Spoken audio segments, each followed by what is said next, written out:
this is Corey.hassman, and thank you for tuning in to another video.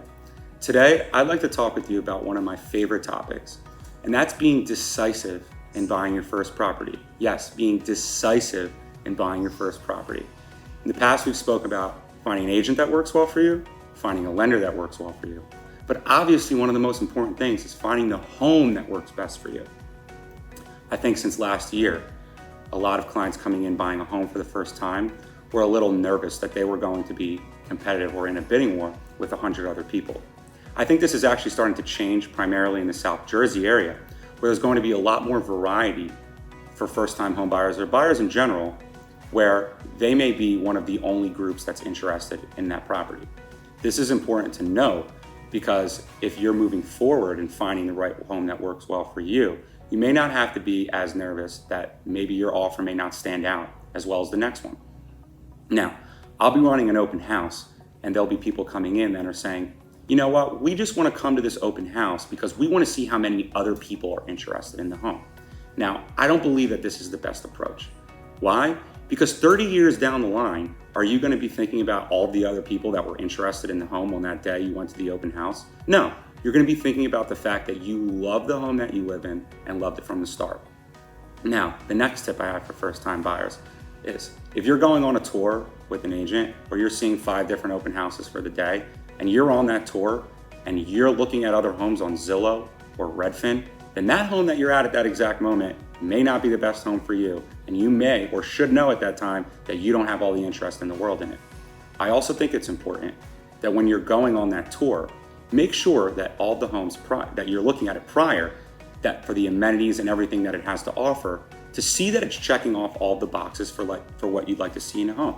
Maybe you'd like a garage, maybe you'd like a front porch. If it doesn't have it and you know that you would want that in your home, then don't just go to see a home just to see a home. I also think what's important to take into account is that last year, and sometimes you'll see agents, and be careful of this, is that agents will be pushy to have first-time buyers that may not be as experienced in the process put in an offer from a financial standpoint that they're not comfortable with putting in, and you'll see a month or 2 months down the line in the contract and in the process as well before it goes to the settlement table that it falls through. And I've been in the position before where my client was the second offer that would have been approved to get the call and say, hey, would your client still be interested in? Because we actually put in an offer where I knew that my client was in a good position from the amount that they were approved up to and from a money standpoint that they could go forth with it successfully. I think sometimes first-time buyers may get a little hesitant and they may just listen to what their agent says. This goes back to the tips about finding a right agent that works for you and saying, well, you know what? There's so many people that are interested in this home that I think you should put in more than maybe what you can have from an approval standpoint, and we'll figure out the financial aspect to it later. Maybe you'll find savings from a parent or someone else that may be able to help you out. I would never do this. I also think that if you have a home that you love and you think that it's meant to be, send in the offer that you're most comfortable with and don't listen to whatever other external sources are telling you that you should send in something just to beat someone else's offer. Okay, now contingencies are different, inspection and appraisal, things of that nature are different. That's showing something different in the later process before you get to the settlement table. But what's most important is going into sending an offer at a time and at a place where you know you're not going to get yourself into a situation where you can't move forward because of a money issue.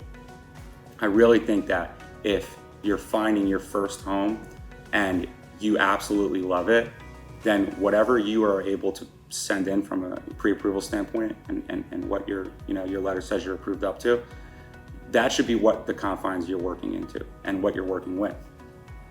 Lastly, when you're in the process and you're seeing all these homes, as I just noted, it's also important to make sure that you're in touch with your agent and your agent is in touch with the seller's agent to see exactly what that owner or that seller might be looking for. Is it a quick move out date? Are they looking to have another home that they sell as well before you can move into this home? There's things that will allow you to see if this may be a better process or this may be something that allows you to have a bigger cushion come the time that you go under contract. It also may allow it to be a little bit less stressful on your end as well.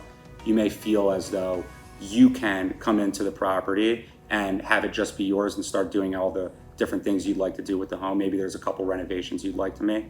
But all in all, in the end, finding the first home that works for you, you shouldn't be looking at other homes at the time that you're looking at one of them. That should tell you right then and there that this isn't the right home for you.